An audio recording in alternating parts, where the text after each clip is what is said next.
सहज आणि सोपे शिक्षण या यूट्यूब चॅनलवर माझ्या सर्व बालगोपालांचं खूप खूप स्वागत आहे.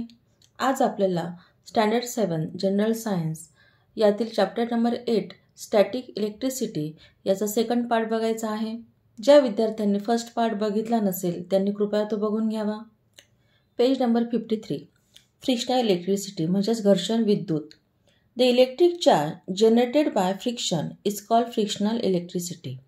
मग घर्षणामुळे, फ्रिक्शन म्हणजे घर्षणामुळे जो काही चार्ज जनरेट होतो, जो काही प्रभार, इलेक्ट्रिक प्रभार म्हणजे विद्युत प्रभार निर्माण होतो, त्यालाच घर्षण विद्युत म्हणजे फ्रिक्शनल इलेक्ट्रिसिटी असं म्हटलं जातं. This charge is produce only at the place of friction. मग हा चार्ज ज्या ठिकाणी फ्रिक्शन घडतं, घर्षण घडतं, त्याच ठिकाणी निर्माण होतो, म्हणून hence it is called static electricity, म्हणून त्याला स्थितिक विद्युत असं म्हटलं जातं. It remains on the object for a short duration. तो खूप कमी कालावधीपुरता त्या ऑब्जेक्टवर असतो. The charge of static electricity are absorb in moist air. स्थितिक विद्युतमधील जो काही प्रभार आहे तो मॉइस्ट एअर म्हणजेच काय की दमट आणि ओलसर हवामानात तो शोषला जातो. म्हणून that is why these experiments should be performed in dry weather, particularly in winter. म्हणून हा जो काही एक्सपेरिमेंट आहे तर तो ड्राय वेदर म्हणजे कोरड्या हवामानामध्ये की खास करून हिवाळ्यात करा. Try this apparatus. A few straws, उलन क्लोथ, सॉक्स ऑर ग्लोव्ज. मग आपल्या घरात जे काही सॉक्स असतात, ग्लोव्ज असतात ते उलनचे असतात. ग्लास बॉटल या वस्तू घ्यायच्या आहेत. प्रोसिजर कृती. मग पहिला प्रयोग काय करायचा बघा. असे टोटल आपल्याला 4 प्रयोग करायचे या ठिकाणी. तर प्रथम place a straw on a bottle. मग स्ट्रॉ घ्यायचा आणि तो बॉटलवर ठेवायचा. त्यानंतर take another straw near it. आणि मी दुसरा पण स्ट्रॉ घ्यायचा आणि त्याच्याजवळ न्यायचा. Observe what happens. Leave the straw on the bottle as it is. आणि मग तो स्ट्रॉ तसंच ठेवा. मग पहिल्यांदा हा जो काही एक्सपेरिमेंट केला त्यावेळेला दोघंही जे स्ट्रॉ आहे तर त्यावर कोणत्याही प्रकारचा प्रभार नाही, त्याच्यामुळे ते एकमेकाला आकर्षणार पण नाही आणि त्यांच्यामध्ये रिपल्शनाची पण क्रिया होणार नाही. पुढे बघा. Second experiment. Rub the other straw against a woollen cloth and take it near the straw on the bottle. मग आता हा दुसरा जो स्ट्रॉ आहे तो एका उलन क्लोथला रब करायचा, घासायचा आणि त्यानंतर हा जो काही प्रभार रहित म्हणजे ते ह्या स्ट्रॉवर कोणत्याही प्रकारचा चार्ज नाही अशा ह्या स्ट्रॉजवळ तो न्यायचा. मग काय घडतं ते बघा. Now third experiment. Now take 2 straw and rub them against woollen cloth at the same time. मग आता दोघंही स्ट्रॉ घ्यायचे आणि दोघंही त्या उलन क्लोथवर घासायचे आणि त्यातला एक स्ट्रॉ बॉटलवर ठेवायचा आणि त्याच्या जवळ न्यायचा. आपल्याला पुढे जाऊन बघायचं असेल की ह्या 4ही प्रयोगांमध्ये काय घडतं आहे त्याचं. Keep one of the straw on the bottle and take the other near it. मग एक ठेवला आणि दुसरा नेला. See what happens. काय घडतं ते बघायचंय. Fourth. Keep the rub straw on the bottle as it is. मग तो रब स्ट्रॉ आहे जो उलन क्लोथवर घासला तो बॉटलवर ॲज इट इज ठेवायचा. टेक द उलन cloth on which it was rub close to it.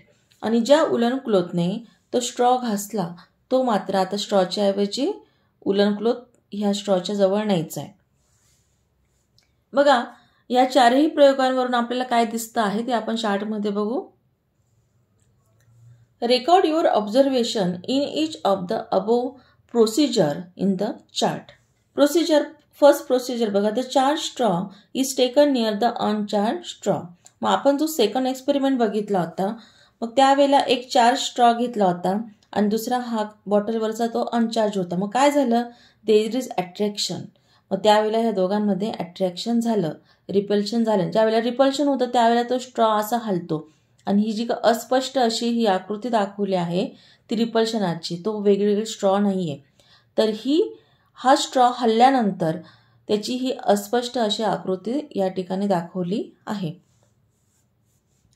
मग त्यावेळेला अट्रॅक्शन होतं आणि इथं लिहायचं आहे. खालीच आपल्याला दिलेलं आहे बघा. त्यातली पहिली line. Electrically charge object attract अनचार्ज object. मग इन्फरन्समध्ये हा मुद्दा लिहायचा, तिथे मी डॅश मारली तर तुम्हाला हे लिहायचं आहे बघा. Electrically charge object attract अनचार्ज object. म्हणजे काय की विद्युतदृष्ट्या जे काही प्रभारित वस्तू आहे त्या ज्या वस्तू प्रभाररहित आहे त्यांना अट्रॅक्ट करतात, आकर्षित करतात. Second, two straw carrying similar charges are brought near each other. मग त्यावेळेला काय होतं, आता दोघेही स्ट्रॉ वरचे आपण उलन कुलोतने घासल्यानंतर एक स्ट्रॉ बॉटलवर ठेवला, दुसरा त्याच्याजवळ नेल्यानंतर त्यांच्यात रिपल्शन होईल आणि ही जी काही अस्पष्ट वरती फिगर दाखवलेली आहे ती रिपल्शनची तयार होणार आहे. मग त्यावेळेला ह्याचं पुढे बघा, there is repulsion between like electric charges. या ठिकाणी लिहायचं की सजातीय विद्युत प्रभारांमध्ये काय असतं, रिपल्शन म्हणजेच काय तर प्रतिकर्षण. आता शेवटचा आपण जो काही 4th नंबरचा एक्सपेरिमेंट बघितला तर बघा, keep the rub straw on the bottle as it is, take the woollen cloth on which it was rub close to it. मग त्यावेळेला काय घडतं बघा, the charge straw and the oppositely charge cloth which was use for rubbing are brought near each other. मग त्यावेळेला attraction होतं कारण दोघांवर पण ऑपोजिट चार्ज तयार झालेला असतो. इन्फरन्स येणार आहे, there is attraction between unlike electric charges. मग या सगळ्यांवरून आपल्याला हा अनुमान काढायचा आहे. हेन्स रिपल्शन म्हणजेच प्रतिकर्षण is use as a test for identifying an electrically charge object. मग एखादा ऑब्जेक्ट हा इलेक्ट्रिकली चार्ज आहे की नाही याची परीक्षा घेण्यासाठी रिपल्शन ही कसोटी वापरली जाते. Observe and discuss. निरीक्षण करा आणि चर्चा करा. टेक थर्मोकॉल बॉल्स और mustard seeds in a bottle and shake the bottle figure असले. मग एका बॉटलमध्ये काही मोहरीचे दाणे आणि किंवा थर्मोकॉलचे बॉल्स घ्यायचे आणि ती बॉटल जोरजोरात शेक करायची म्हणजे हलवायची. The seeds try to move away from each other. मग त्यावेळेला हे जे काही मस्टर्ड सीड्स आहेत ते एकमेकांपासून दूर जातात. But stick to the bottle, पण मात्र बॉटलला ते चिटकतात. Why does this happen. मग हे का घडलं बघा. First, there is repulsion between like electric charges. मग मस्टर्ड सीड एकमेकांवर घासल्यामुळे त्यांच्यावर सारखे विद्युत प्रभार निर्माण झाला. मग त्यामुळे त्यांच्यामध्ये रिपल्शन म्हणजे प्रतिकर्षण झालं. कारण सारखे चार्ज असतील तर त्याच्यात प्रतिकर्षण होतं, आकर्षण होत नाही. त्यानंतर बघा, there is attraction between unlike electric charges. मग अनलाईक इलेक्ट्रिक चार्जेस कशावर निर्माण झाला, बॉटल अँड मस्टर्ड सीड. त्यामुळे मस्टर्ड सीड ही बॉटलला काय झाली, स्टिक झाली. Try this. आता पुढील काही प्रयोग आहे बघा. To charge and object by contact. Contact म्हणजे स्पर्शाने एखादी वस्तू प्रभारित करणे. हे बघायचे आपल्याला. मग कशी करता येईल बघा नुसतं स्पर्शाने प्रभारित. Rub a plastic comb against paper. मग कागदावर प्लास्टिकचा कंगवा हा घासायचा. Touch this comb with another uncharge comb. मग हा जो काही आपण घासलेला कंगवा आहे तो न घासलेला म्हणजे ज्याच्यावर कोणत्याही प्रकारचा प्रभार नाही अशा अनचार्ज कोमकडे, कंगव्याकडे न्यायचा. Take the other comb near some pieces of paper. मग तो जो काय अनचार्ज कोम की ज्याच्याजवळ आपण दुसरा कोम नेला होता तर तो कोणाकडे न्यायचा, पीसेस ऑफ पेपरकडे. What's happen, comb attracts pieces of paper. मग ह्या कोमला काय झालं, पीसेस ऑफ पेपर अट्रॅक्ट झाले. हा कोम तर आपण तर काही घासला नव्हता, पण मात्र जो कोम आपण घासला होता त्याच्यावर इलेक्ट्रिक चार्ज निर्माण झाला आणि तो कोम आपण दुसऱ्या कंगव्याकडे नेल्यानंतर तो चार्ज त्याच्याकडे ट्रान्सफर झाला. त्यामुळे तो सुद्धा काही तात्पुरत्यापुरता चार्ज झाला. म्हणून comb attract pieces of paper. या पद्धतीने. Second, to charge and object by induction. मग इंडक्शन म्हणजे प्रवर्तनाने एखादी वस्तू प्रभारित करणे. मग ते कसं बघा. Rub a comb or a balloon on your hair. मग एखादा कंगवा किंवा फुगा तुमच्या केसांवर तो घासा. As shown in the picture, take the comb near a thin trickle of water from a tap. मग नळातून जे काही पाण्याची बारीक धार वाहते त्या बारीक धारेजवळ काय करायचं, हा कोम न्यायचा. See what happens. Now draw the comb away from the trickle and observe what happen. मग त्यानंतर ह्या पाण्यापासून काय करायचं, तो कोंब दूर न्यायचा. काय घडतं ते बघायचं आहे आपल्याला. तर आपल्याला पुढे ते दिसणारच आहे नेमकं काय घडणार आहे आणि कशामुळे ते घडणार आहे. Mark your observation with a tick. When the charge comb is brought close to the flowing water, water gets attracted, repelled, remains as it was. तर काय होतं, अट्रॅक्ट, त्याकडे आकर्षला जातो. When the charged comb is taken away from the flowing water, it gets attracted, repelled, remains as it was initially. मग हा charge कोंब पाण्याच्या धारेपासून लांब नेल्यानंतर काय होतं, तर ती धार पुन्हा मूळ स्थितीत येते. मग हे का घडतं बघा, त्याचा आन्सर आहे remains as it was initially, म्हणजे पूर्ववत होते. At first the flow of water is not charge. मग सुरुवातीला जोपर्यंत आपण कंगवा त्या पाण्याच्या धारेजवळ नेत नाही तोपर्यंत ती धार काय होती, प्रभाररहित, not charge. When a negatively charge comb come near the flowing water. मग ज्यावेळेला निगेटिव्हली चार्ज म्हणजे ऋण प्रभारित असा हा कंगवा या धारेजवळ नेल्यानंतर the negative particle in it nearest the comb was push away. मग या पाण्याच्या धारेमध्ये सुद्धा पॉझिटिव्ह निगेटिव्ह चार्जेस असतात, पण कोमवर पण निगेटिव्ह चार्ज असल्यामुळे आणि पाण्यातील जे निगेटिव्ह चार्ज आहे, निगेटिव्हमध्ये रिपल्शन घडतं आणि ते दूर सारले जातात. मग फक्त कोणते शिल्लक राहतात, ते positive charge. That part become positively charge due to be the deficiency of negative charge. मग तेवढ्या भागापुरता काय होतं की त्यात पॉझिटिव्ह चार्ज राहतात आणि निगेटिव्ह चार्ज नसल्यामुळे यांच्यात काय होतं, ती धार त्या कोमकडे आकर्षली जाते आणि तिचा फ्लो त्याच्या दिशेने व्हायला सुरुवात होतो. The comb has negative and the water has positive charge. Due to the attraction between these opposite charges the flowing water is attracted towards the Kom.